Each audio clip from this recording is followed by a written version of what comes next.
los decretos divinos en particular y la elección en general, por Jonathan Edwards. Quinta parte.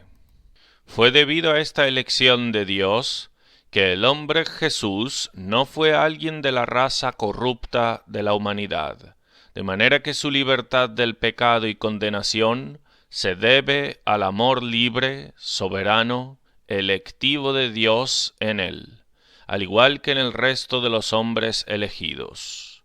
Toda santidad, toda obediencia y buenas obras y perseverancia en él se debió al amor electivo de Dios, al igual que en sus miembros elegidos. Y así su libertad de condenación eterna se debió al amor libre, electivo de Dios de otra manera, a saber, puesto que se debió al amor electivo de Dios a él y a sus miembros, pero a él en primer lugar, que no fracasó en esa gran y difícil obra que emprendió, que no fracasó bajo sus sufrimientos extremos, y así no continúa eternamente bajo ellos. Pues si hubiera fracasado, si su valentía, resolución y amor hubieran sido conquistados por sus sufrimientos, nunca podría haber sido liberado de ellos. Pues entonces habría fracasado en su obediencia a Dios, y al fracasar su amor a Dios y ser vencido por sufrimientos, estos sufrimientos habrían fracasado de la naturaleza de un sacrificio aceptable a Dios, y el valor infinito de sus sufrimientos habrían fracasado, y así deberían ser compensados en duración infinita, para expiar por su propia deficiencia. Pero Dios, al haber elegido a Cristo, no podía fracasar en esta obra, y así fue liberado de sus sufrimientos, de su eternidad, por el amor electivo de Dios. La justificación y glorificación fueron frutos de la presciencia y predestinación de Dios en él, al igual que en sus miembros elegidos. De manera que el hombre Cristo Jesús tiene el amor eterno, electivo de Dios a él, para contemplar y admirar, y para deleitar y regocijar su corazón, como todos sus miembros elegidos lo tienen. Él lo tiene delante de él, como otros lo tienen, alabar eternamente a Dios por su elección libre y soberana de él, y atribuir la alabanza de su libertad de la condenación eterna, que él, con sus miembros elegidos, contempla, y de la cual ha tenido un sentido, mucho más allá que todo el resto, y así tiene más razón de alegrarse y alabar por su libertad de esa condenación y la alabanza de la gloria que posee a esa elección. Esta elección no es por las obras o dignidad de Cristo, pues todas sus obras y dignidad son el fruto de eso. Dios tenía poder sobre esta simiente de la mujer, de hacerla o un vaso de honra o deshonra, como tenía sobre el resto.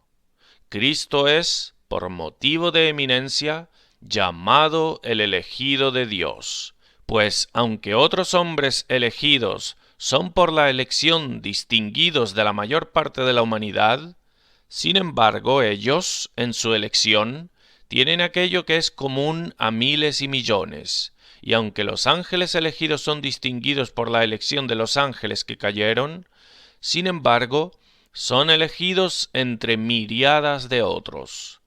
Pero este hombre es enormemente distinguido de todas las otras criaturas en el cielo o la tierra, y Cristo, en su elección, es el cabeza de la elección y el modelo de toda otra elección.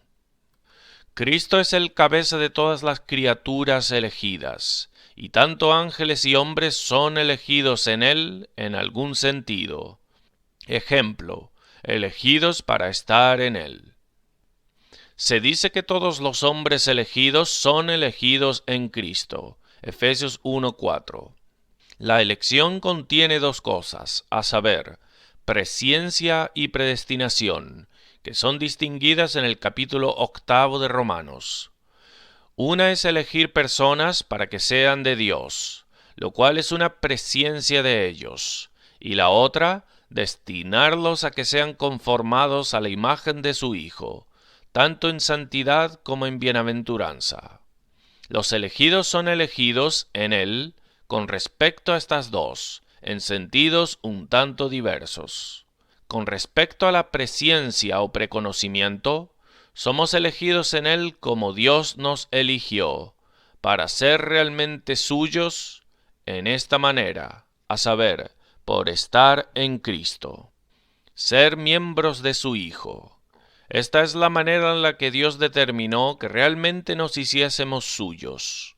Dios eligió a Cristo y le dio a su pueblo elegido, y así, viéndolos como suyo, los poseyó como suyos. Pero por la predestinación que es consecuente de su presciencia, somos elegidos en Cristo, elegidos en su elección. Pues Dios, habiéndonos dado en presciencia a Cristo, de ahí en adelante nos contempló como miembros y partes de Él, y así, ordenando al cabeza a la gloria, en eso ordenó a los miembros a la gloria. Al destinar Cristo a la vida eterna, destinó todas las partes de Cristo a ella también. De manera que somos designados a la vida eterna en Cristo, estando en Cristo, sus miembros desde la eternidad. En ser Él designado a la vida, nosotros somos designados a la vida. Así que la elección de Cristo es el fundamento de la nuestra, tanto como su justificación y glorificación son el fundamento de la nuestra. Con la elección en la Escritura a veces se quiere decir esta parte posterior, a saber, destinación a la conformidad a Cristo en vida y gloria, como 2 Tesalonicenses 2:13. Dios os haya escogido desde el principio para salvación.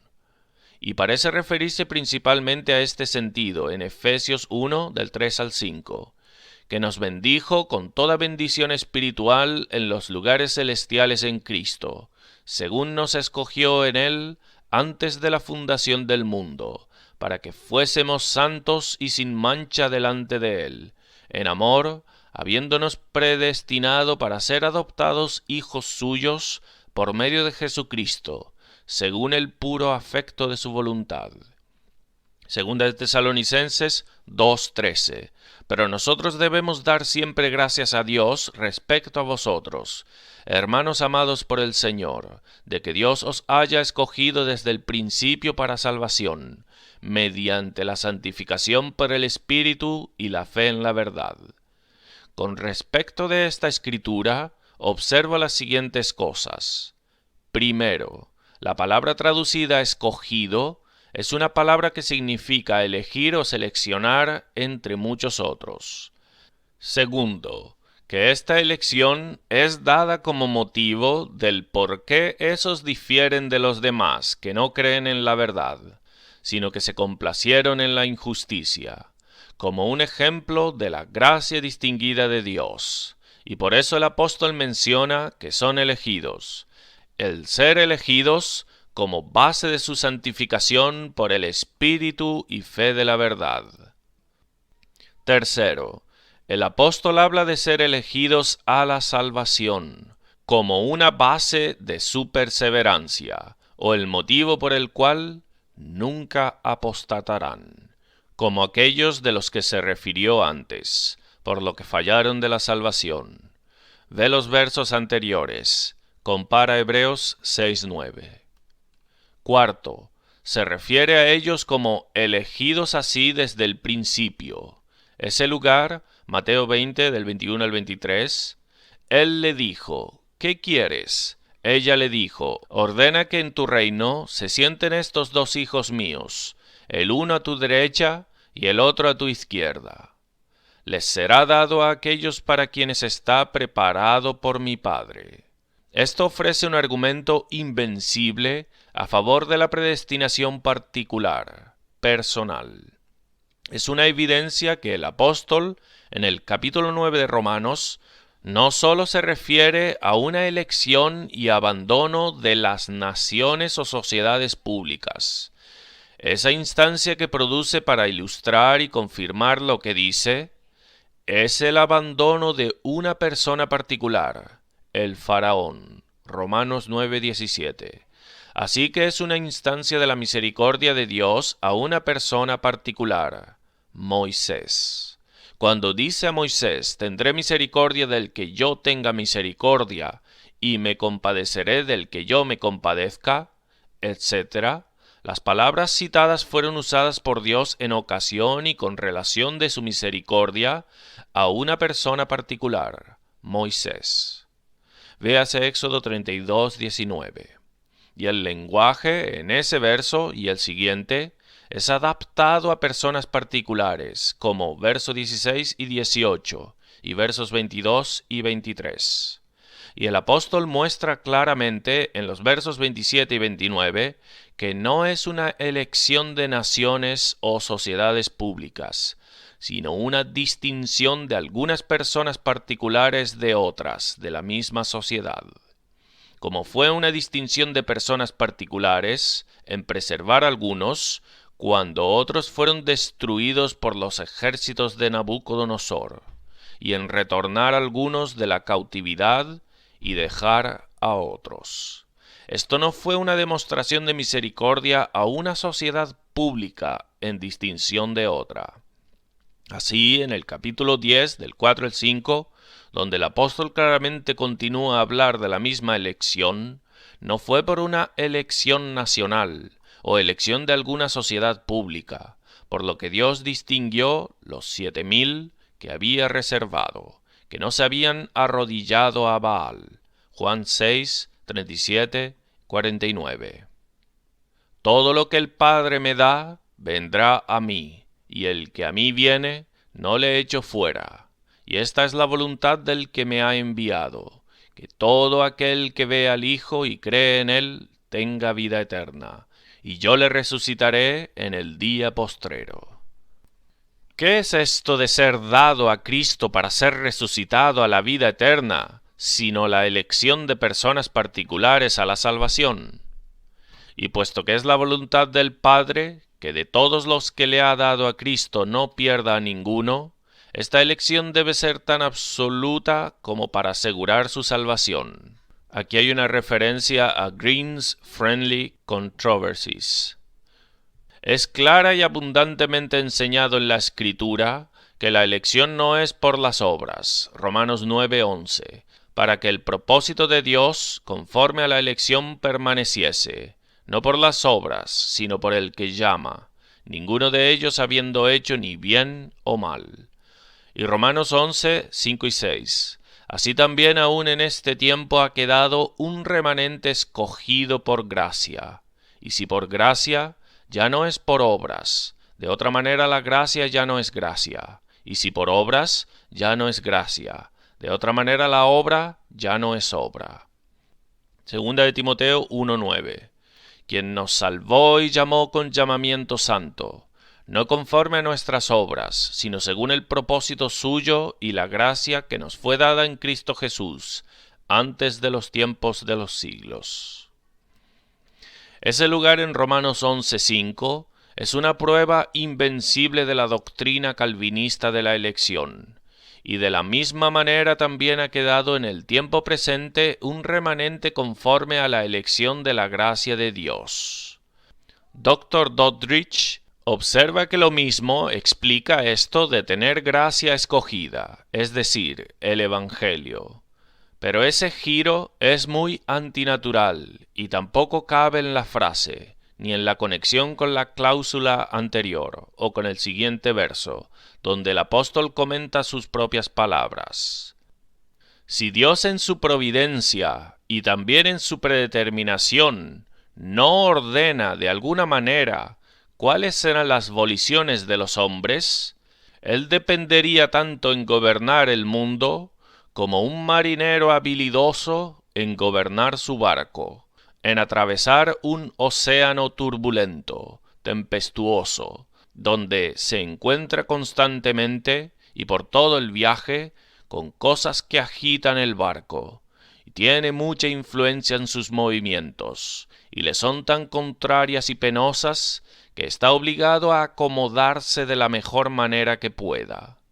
Se depara con vientos contrarios, tempestades violentas, corrientes fuertes y mucha oposición de enemigos. Nada de lo cual él tiene su voluntad, sino que es forzado a sufrir. Él solo guía el barco, y por su habilidad lo gira acá y allá, y lo dirige de tal manera para evitar peligros, tanto como el caso lo permita.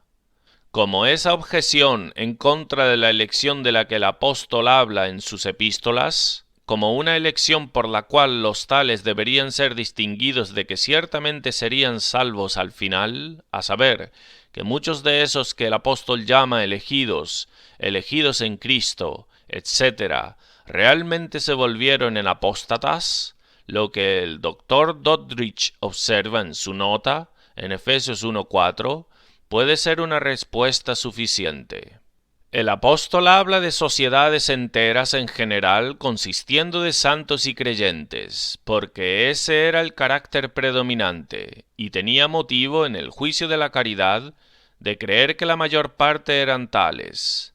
Compara Filipenses 1:7. Tampoco siempre lo juzgó necesario hacer excepciones en referencia a unos pocos hipócritas que se han colado entre ellos.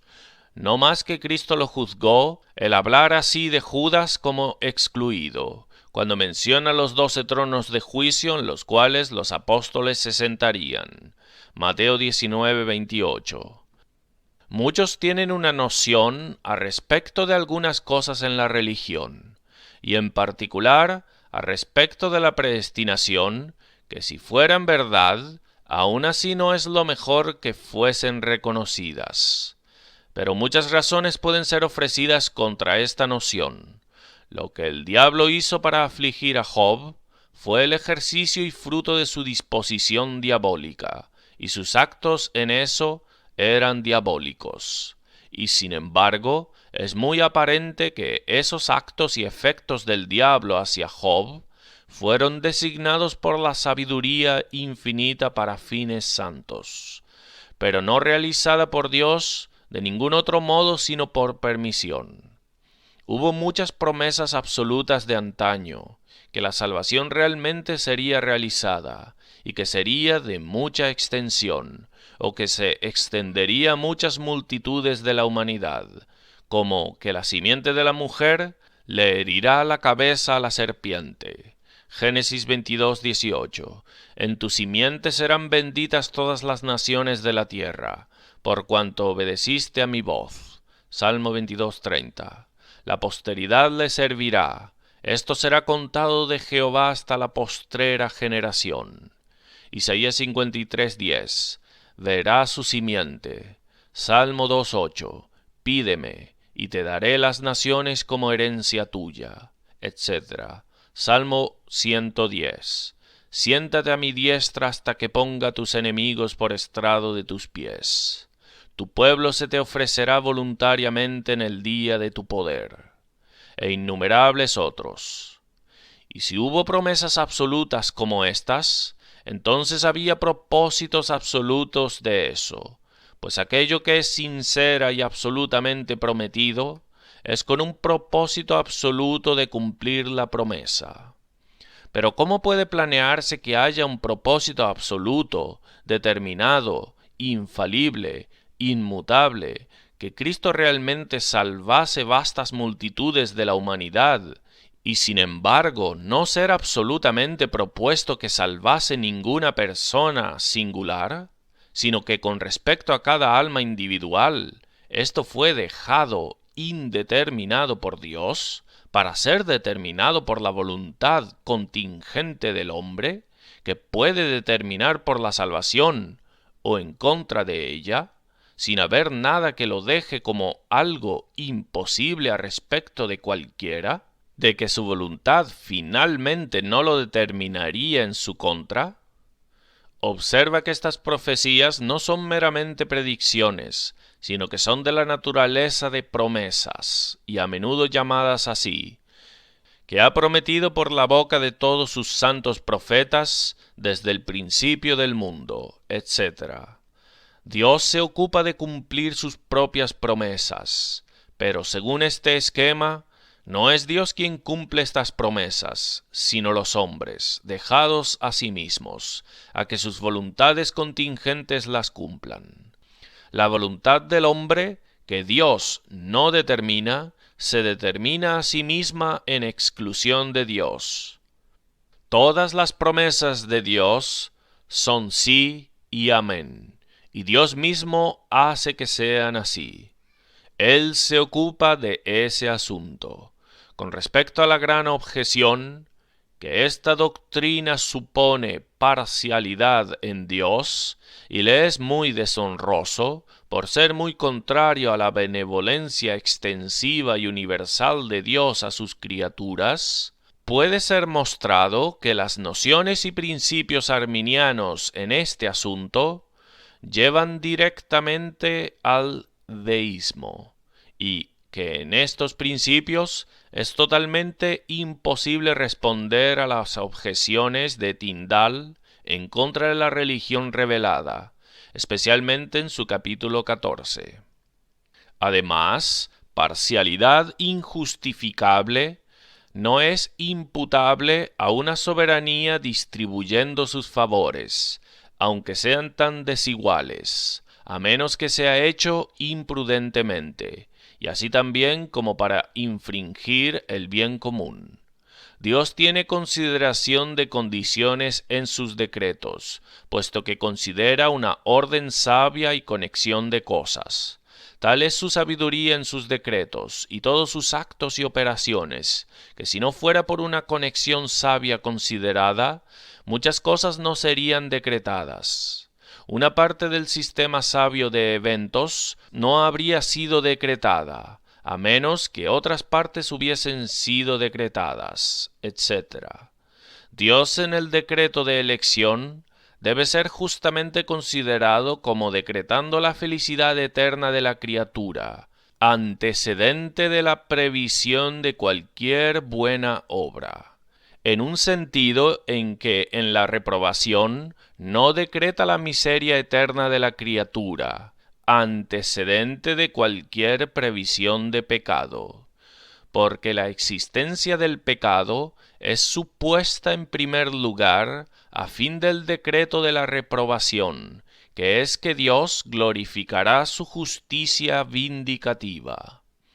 Repito, Dios en el decreto de elección debe ser justamente considerado como decretando la felicidad eterna de la criatura, antecedente de la previsión de cualquier buena obra, en un sentido en que en la reprobación no decreta la miseria eterna de la criatura, antecedente de cualquier previsión de pecado, porque la existencia del pecado es supuesta en primer lugar a fin del decreto de la reprobación, que es que Dios glorificará su justicia vindicativa, y la misma noción de justicia vengadora, simplemente considerada, supone una falta que ha de ser vengada, pero la fe y buenas obras no son supuestas en primer lugar a fin del decreto de la elección.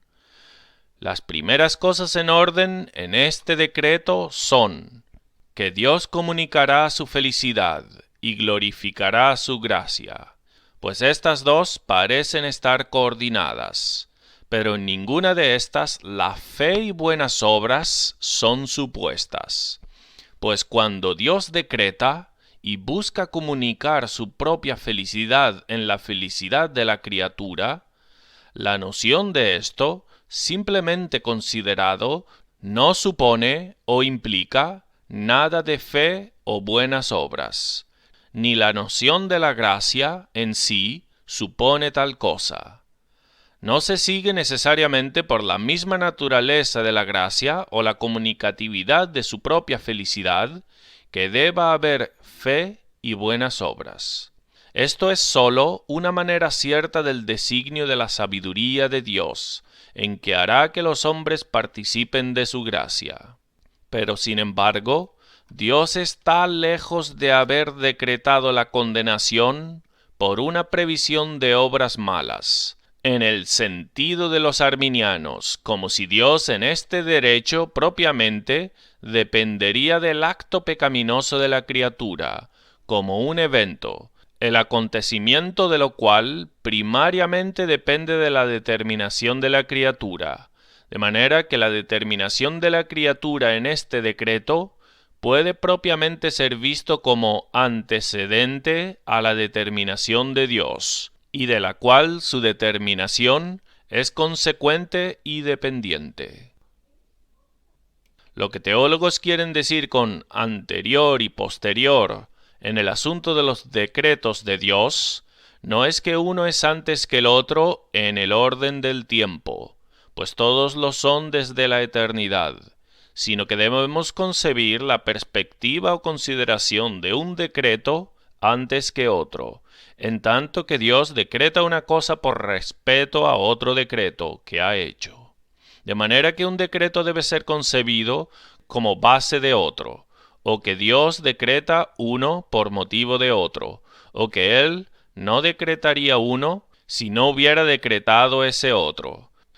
Ahora, hay dos maneras en las cuales se puede decir que los decretos divinos en este sentido son anteriores el uno del otro. Primero, cuando una cosa decretada es el fin de otra. Esto, en algún respecto, debe ser concebido anterior a ese otro. El bien que ha de obtenerse es en algún respecto anterior en la consideración de aquel que decreta o dispone, al medio de obtenerlo. Segundo, cuando una cosa decretada es la base sobre la cual el disponedor va en busca de tal fin por otra cosa decretada, como fundamento de la capacidad o adecuación que hay en esa otra cosa decretada para obtener tal fin.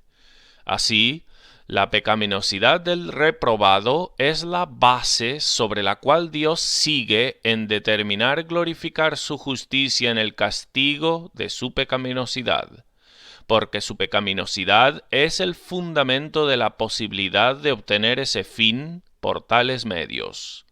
El tener pecado es el fundamento de tanto la adecuación como de posibilidad de la justicia ser glorificada en el castigo de su pecado, y por eso la consideración de la existencia del pecado en el sujeto debe, en algún respecto, ser anterior en la mente del disponedor, para la determinación de glorificar su justicia en el castigo del pecado, pues el disponedor debe primero considerar la capacidad y aptitud de tales medios para tal fin, antes de determinarlos a tal fin.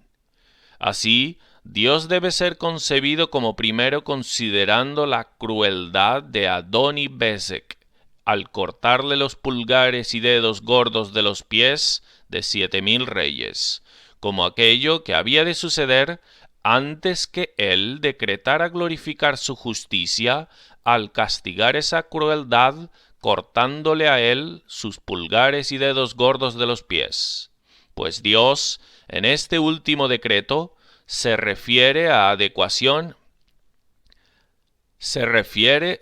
referencia a la adecuación y aptitud de que sus pulgares y dedos gordos de los pies fuesen cortados para glorificar su justicia.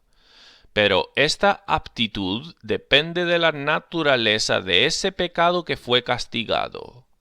Por tanto, el disponedor, al fijarse en esos medios para este fin, debe ser concebido como teniendo ese pecado en cuenta.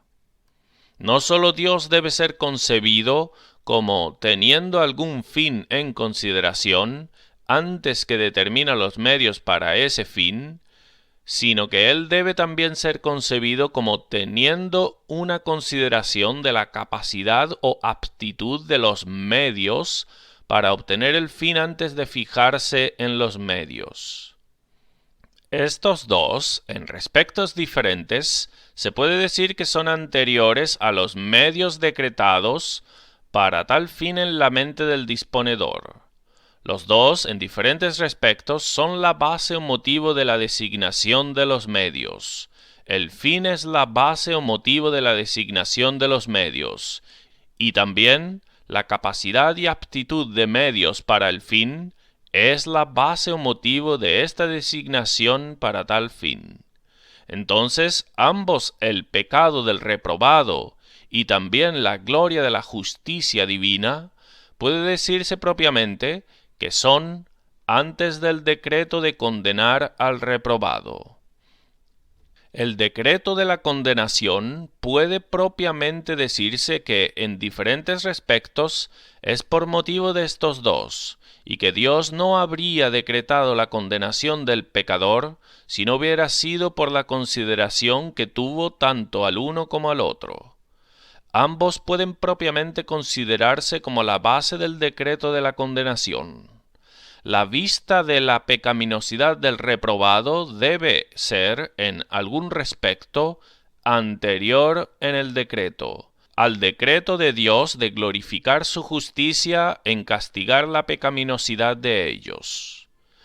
Porque la pecaminosidad es necesariamente supuesta como ya existiendo en el decreto de castigar la pecaminosidad, y el decreto de la condenación siendo posterior a la consideración del pecado de los hombres en este respecto posterior, absuelve a Dios de cualquier injusticia en tal decreto. Aquello que permanece en el lugar del fin último en un decreto, es decir, aquello que es un mero fin, y no un medio de cualquier cosa más o mayor, a saber, el resplandor de la gloria de Dios y la comunicación de su bondad, debe de hecho ser considerada como anterior en la consideración del disponedor supremo a cada cosa exceptuando la mera posibilidad de eso.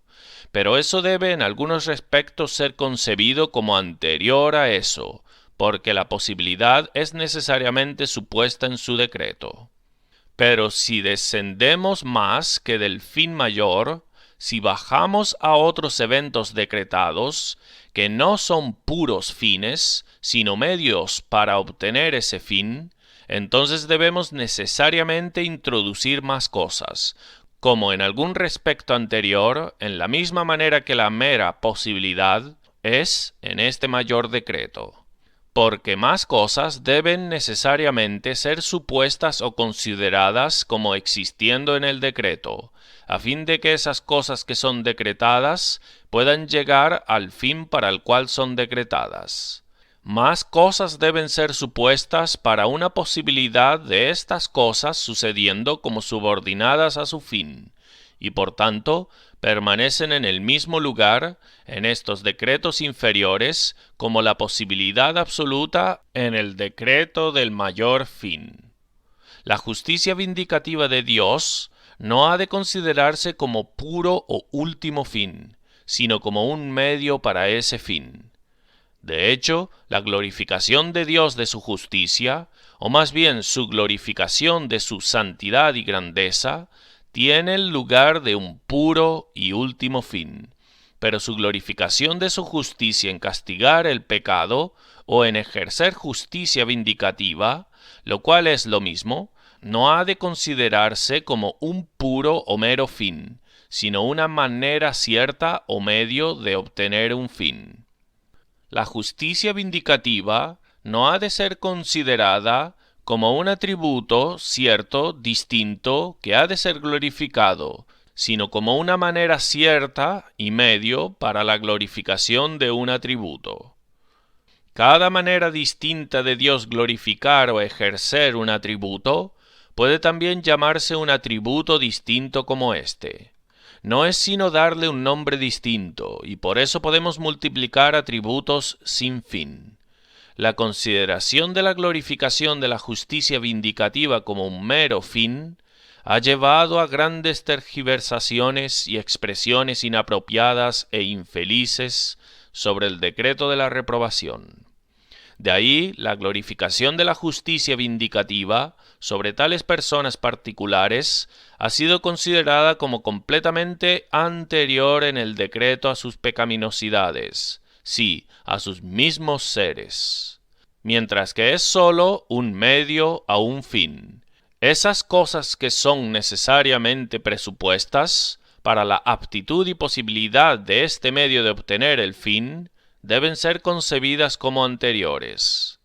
Por consiguiente, el decreto de Dios de la condenación eterna del reprobado no debe considerarse como anterior a la caída, sí, y a la misma existencia de las personas, como el decreto de la gloria eterna de los elegidos lo es.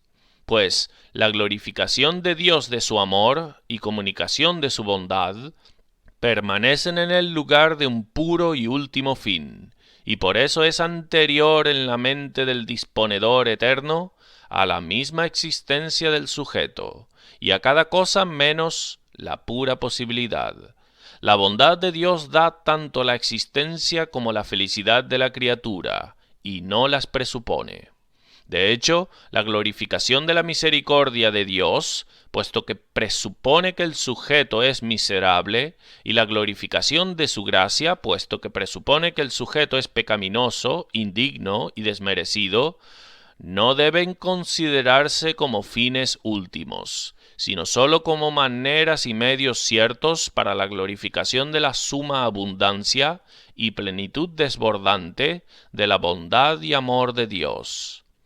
Por tanto, estos decretos no han de considerarse como anteriores al decreto de la existencia y permisión de la caída del sujeto, y el decreto de la elección, puesto que implica un decreto de glorificar la misericordia y gracia de Dios, considera a los hombres siendo malditos y caídos, porque la misma noción de tal decreto supone pecado y miseria. De ahí nos damos cuenta de cuánto en el decreto de predestinación ha de considerarse como anterior a la creación y caída del hombre, y cuánto como posterior, a saber, que el decreto de Dios de glorificar su amor y comunicar su bondad, y glorificar su grandeza y santidad, ha de considerarse como anterior a la creación y la caída del hombre. Y porque la gloria del amor de Dios y la comunicación de su bondad necesariamente implican la felicidad de la criatura, y tanto su existencia como su felicidad, de ahí que el designio de comunicar y glorificar su bondad y amor eternamente a un número determinado, ha de considerarse como anterior, en ambos respectos mencionados, a sus existencias y caída.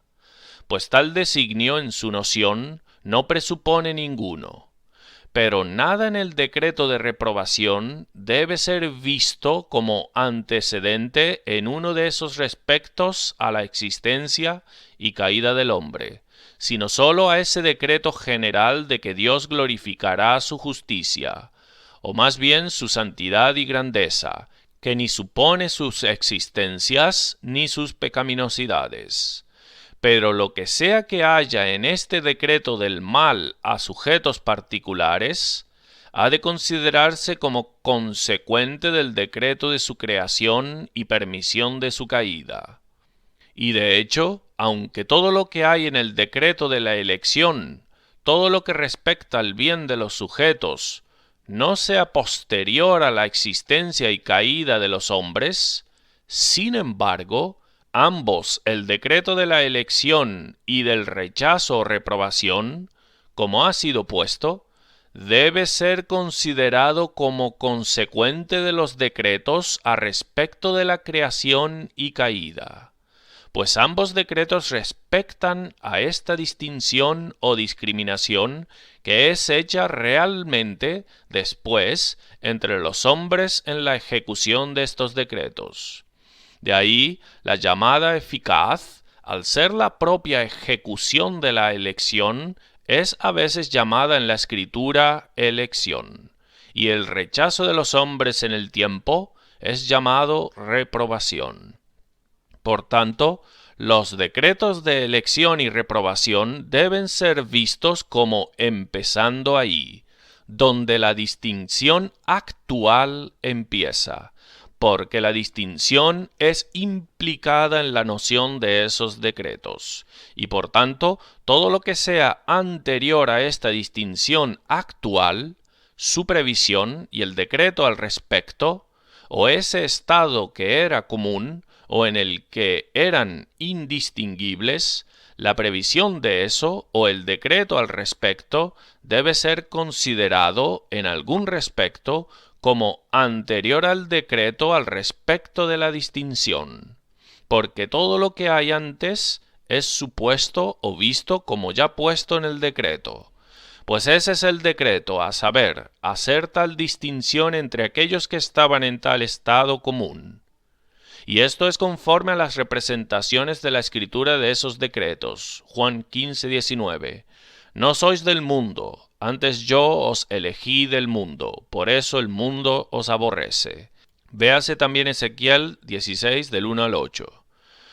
Los decretos de Dios deben ser concebidos en el mismo orden y como antecedentes y consecuentes del uno al otro, en la misma manera como los actos de Dios en la ejecución de esos decretos. Si esto no se mantiene con respecto a esas cosas que son los efectos de esos actos, sin embargo, ciertamente se mantendrá con respecto a los actos mismos. Ellos dependen el uno del otro, y están arraigados el uno en el otro, en la misma manera en que los decretos de los que éstos son la ejecución, y en ningún otro. Pues, por un lado, los decretos de Dios no son más que su realización eterna de lo que es hecho, actuado o ejecutado por Él en el tiempo. Por un lado, los mismos actos de Dios en ejecutarlos no pueden ser concebidos de otra manera, sino como decretos para un efecto presente. Son decretos de la voluntad de Dios. Dios hace que sucedan cosas solo por actos de su voluntad. Él habla y es hecho. Su voluntad dice sea y es. Y este acto de su voluntad que ahora es, no puede ser visto como realmente diferente de ese acto de la voluntad que estaba en él antes y desde la eternidad, en decretar que esta cosa suceda en este momento. Difiere solo relativamente. Aquí no hay un nuevo acto de la voluntad en Dios, sino solo los mismos actos de la voluntad de Dios, que antes, porque el tiempo no llegó, respectaba al tiempo futuro, y así fueron llamados decretos. Pero ahora, al haber llegado el tiempo, respectan al tiempo presente, y así no son llamados por nosotros decretos, sino actos ejecutando decretos. Sin embargo, son evidentemente los mismos actos en Dios. Por tanto, esos actos en ejecutar deben ciertamente ser concebidos en el mismo orden y con la misma dependencia que los decretos mismos. Puede ser ilustrado en alguna medida de esto.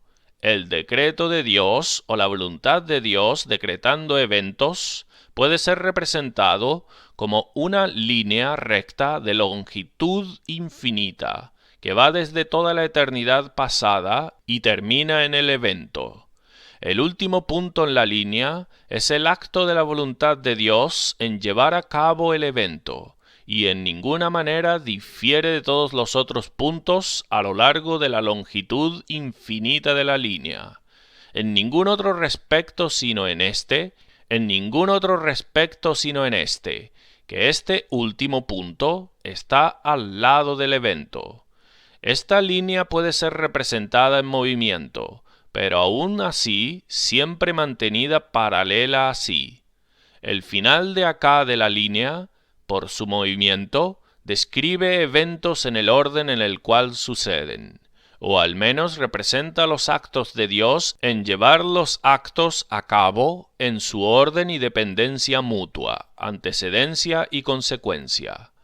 por el movimiento de todos los otros puntos de la línea, antes del evento o final de la línea, en su longitud infinita entera, son representados los decretos en su orden, que a causa de la línea en todos sus movimientos es mantenida paralela así, es exactamente la misma con el orden de los movimientos del último punto, pues el movimiento de cada punto de la línea entera es en todos los respectos justo como los movimientos de ese último punto en el que la línea termina en el evento, y las partes diferentes del movimiento de cada punto están en todos los respectos precisamente en el mismo orden. Y la máxima, que lo que es primero en intención es último en ejecución, no tiene que ver nada en este asunto. Pues con último en ejecución se quiere decir solo último en orden de tiempo, sin ninguna consideración a la prioridad o posteridad de lo que estamos hablando. Y no perjudica en nada, sino que en los actos de Dios, en ejecutar sus decretos, un acto es la base o motivo de otro acto, en la misma manera, precisamente, que el decreto que se relacionaba con ese era la base o motivo del otro decreto. La independencia absoluta de Dios no arguye más contra algunos de los decretos estar arraigados en decretos de algunas otras cosas que han de suceder primero, que contra algunos de los actos de Dios en el tiempo, estar arraigados en algunos otros actos antecedentes suyos. Es justo lo mismo con los actos de Dios en ejecutar, como ya ha sido dicho de su decretar. En un respecto, el fin que después ha de realizarse es la base de Dios actuar. En otro respecto, algo que ya es realizado es la base de él actuar, puesto que es la base de la adecuación o capacidad del acto para obtener el fin. No hay nada sino el fin último de todas las cosas, a saber, la gloria de Dios y la comunicación de su bondad, que es anterior a todos los primeros actos en crear el mundo, en un respecto, y la mera posibilidad en otro.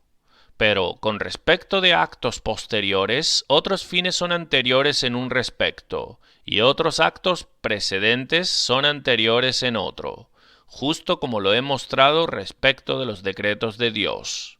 Ahora, establecido esto, puede ayudarnos a ilustrar más claramente y completamente indicar lo que hemos insistido respecto del orden de los decretos, y que los decretos de Dios de algunas cosas que son realizadas primero en orden de tiempo, también son anteriores en el orden, como para ser la propia base y razón de otros decretos. Pues veamos cómo sucede en actos de Dios ejecutando sus decretos.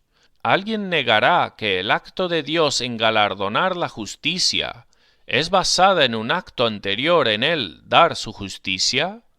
¿Y que él considera la justicia en tal persona porque él ha dado la justicia a tal persona?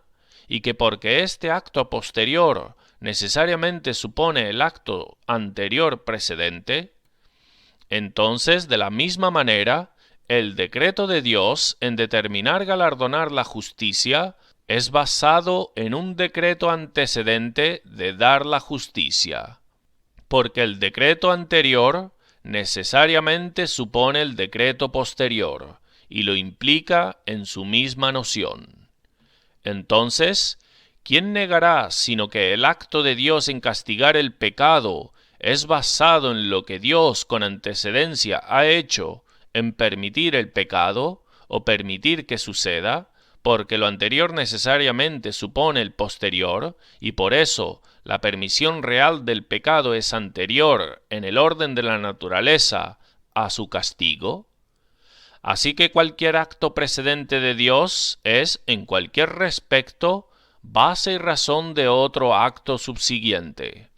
Hasta aquí es tanto el acto y el decreto del acto anterior a ambos ese otro acto y ese otro decreto. Puede ser objetado a esto que, si es así, el decreto de otorgar salvación a un alma elegida es fundado en el decreto de concederle fe, pues Dios realmente otorga salvación en algún respecto, porque le ha concedido fe, y esto sería convertir el decreto de la elección subsiguiente del decreto de dar fe, al igual que el de reprobación consecuente del decreto de permitir el pecado. A esto respondo, que ambos actos de Dios, y también su decreto de otorgar salvación a tal criatura caída, es en algunos respectos basado en el acto y decreto de Dios de dar fe, pero en ninguna manera como el decreto o acto del castigo eterno es basado en el pecado, porque el castigo necesariamente presupone el pecado, de modo que no podría suceder sin él. Pero el decreto y dar la felicidad del elegido no está fundado en la fe. El caso es muy diferente, pues con respecto al castigo eterno, puede decirse que Dios no habría, sí, no lo podría haber decretado o ejecutado si no hubiera decretado y permitido el pecado. Pero no puede decirse o que Dios no podría o no habría decretado u otorgado la felicidad eterna del elegido, a menos que haya decretado y dado fe. En verdad, la salvación de un alma elegida es, en este respecto, basada en el decreto de dar fe como el decreto de Dios de otorgar felicidad al elegido en esta manera particular, como una criatura caída, y por la justicia de Cristo hecha suya, por ser recibida de corazón y estresarse con ella. Es basado en el decreto de otorgar fe en Cristo, porque lo presupone, como lo es con el acto que corresponde con este decreto. Pero el decreto de otorgar felicidad en general, que concebimos como antecedente a este acto, no presupone tales cosas, ni presupone, sin nada más en ejecución, fe o de hecho la justicia de Cristo o cualquier acto o sufrimiento de un mediador, o incluso la caída del hombre. Y el decreto de Dios comunicar su bondad a tal sujeto no hace más que presuponer la existencia del sujeto, porque le da existencia. Justo como es en el decreto del mal a tal sujeto que puede ser concebido como antecedente a un decreto de castigo, pues el primer decreto del mal o sufrimiento implica eso en ello, pues no hay mal decretado para ningún otro fin, sino la gloria de la justicia de Dios. Por tanto, el decreto de la permisión del pecado es anterior a todas las otras cosas en el decreto de reprobación. Distinciones debidas no parecen haber sido observadas al afirmar que todos los decretos de Dios son incondicionales, lo cual ha ocasionado dificultades en controversias sobre los decretos. No existen decretos condicionales en este sentido, a saber, que decretos deberían depender de condiciones de ellos, que en este decreto, que depende de ellos como condiciones, deban ser considerados como ellos, como aún no decretados. Pero, sin embargo, decretos pueden, en algún sentido, ser condiciones de decretos, de modo que puede decirse que Dios no habría decretado algunas cosas si no hubiera decretado otras. La objeción a los decretos divinos será que, según esta doctrina, Dios puede hacer mal para que el bien salga de eso. Respuesta: yo no sostengo que Dios puede cometer mal para que salga el bien de eso, sino que Él puede querer que el mal suceda y permita que suceda para que el bien salga de eso. Es en sí mismo absolutamente malo que cualquier ser cometa el mal para que el bien salga de eso, pero no sería malo, sino bueno, incluso en una criatura, querer que el mal suceda si tuviera sabiduría suficiente para ver ciertamente que el bien saldría de eso, o que más bien sucedería de esa manera que en cualquier otra. Y la única razón del por qué no sería lícito que una criatura permitiese que el mal suceda, y que no sería sabio, bueno y virtuoso en él hacer eso, es que él no tiene sabiduría y suficiencia perfecta, como para que sea adecuado que tal asunto le sea confiado a él. En hacerlo, él va más allá de su línea, sale de su provincia, se entromete en cosas demasiado elevadas para él. Es el deber de cada uno hacer cosas adecuadas en su esfera y conmensurable a su poder. Dios nunca confió esta providencia a las manos de criaturas de entendimientos finitos, ni tampoco es apropiado que lo haga. Si un príncipe fuese de una sabiduría y previsión perfecta y completamente comprensiva, y viese que un acto de traición sería para el gran avance del bienestar de su reino, podría ser sabio y virtuoso en él querer que tal acto de traición suceda. Sí, sería una locura y equivocado si no lo hiciera, y sería prudente y sabio en él no refrenar al traidor, sino dejarlo solo a que vaya en el camino que eligió. Y sin embargo, él podría odiar la traición al mismo tiempo, y podría propiamente también dar leyes vigentes contra este traidor. Los arminianos mismos conceden que Dios permite el pecado, y que si lo permite, sucederá. De manera que la única dificultad sobre el acto de la voluntad que hay es que Dios quiera que el mal suceda para que el bien salga de eso.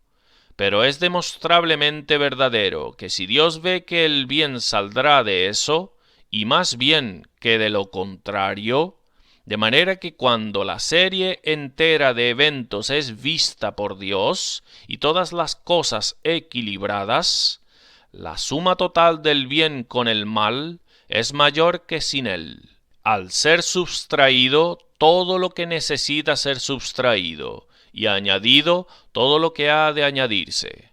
Si la suma total del bien así considerada es mayor que la suma en cualquier otro caso, entonces se deducirá que Dios, si es un ser sabio y santo, debe quererlo. Pues si esta suma total que tiene mal en ella, cuando lo que el mal subtrae es subtraído, aún tiene el mayor bien en ella, entonces es la mejor suma total, mejor que la otra suma total que no tiene mal en ella. Pero si al considerar todas las cosas realmente es lo mejor, ¿cómo puede ser de otra manera de la que debería elegirse por un ser infinitamente sabio y bueno, cuya santidad y bondad consisten en siempre elegir lo que es mejor? ¿Qué es lo que más se sostiene? ¿Sabiduría o locura? ¿Una buena disposición o una mala? Cuando dos cosas son puestas delante de un ser, una mejor y la otra peor, ¿elegir la peor y rechazar la mejor? No hay inconsistencia o contrariedad entre la voluntad de decreto y la voluntad preceptiva de Dios. Es muy consistente suponer que Dios pueda odiar la cosa en sí y sin embargo querer que suceda. Sí, no temo afirmar que la cosa misma puede ser contrario a la voluntad de Dios, y sin embargo que pueda ser conforme a su voluntad que suceda, porque su voluntad en un caso no tiene el mismo objeto que su voluntad en el otro caso. Suponer que Dios tiene voluntades contrarias hacia el mismo objeto es una contradicción, pero no lo es suponer que tiene voluntades contrarias sobre objetos diferentes. La cosa misma y que la cosa suceda son diferentes, como es evidente, pues es posible que una pueda ser buena y la otra pueda ser mala. La cosa misma puede ser mala, y aún así puede ser una cosa buena que suceda. Puede ser una cosa buena que una cosa mala suceda. Y a menudo, más cierta e innegablemente, es así, y se demuestra. Los objetores de la doctrina de la elección pueden decir que Dios no puede siempre preservar a los hombres de pecar, a menos que destruya la libertad de ellos. Pero negarán que un Dios omnipotente, infinitamente sabio, podría posiblemente inventar y poner delante de los hombres tales motivos fuertes para la obediencia y mantenerlos delante de ellos en tal manera que los influyese a continuar en sus obediencias, como los ángeles elegidos han hecho, sin destruir su libertad?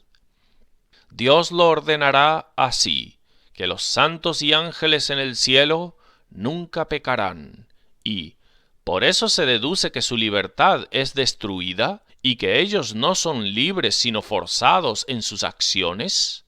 Se deduce que se convierten en máquinas y bloques, como los arminianos dicen que la doctrina calvinista convierte a los hombres. Para concluir este discurso, deseo que el lector considere la irracionalidad de rechazar claras revelaciones, porque sean desconcertantes a nuestra razón. No existe mayor dificultad acompañando a esta doctrina que lo contrario. De modo que aunque la doctrina de los decretos sea misteriosa y pretendida con dificultades, sin embargo, la doctrina opuesta es en sí más misteriosa y acompañada de mayores dificultades y con contradicciones a la razón más evidentes para alguien que considera las cosas meticulosamente. De manera que aun si la Escritura no ha hecho ninguna revelación de eso, habríamos tenido razón para creerla. Pero puesto que la Escritura es tan abundante en declararla, la irracionalidad de rechazarla aparece más patente.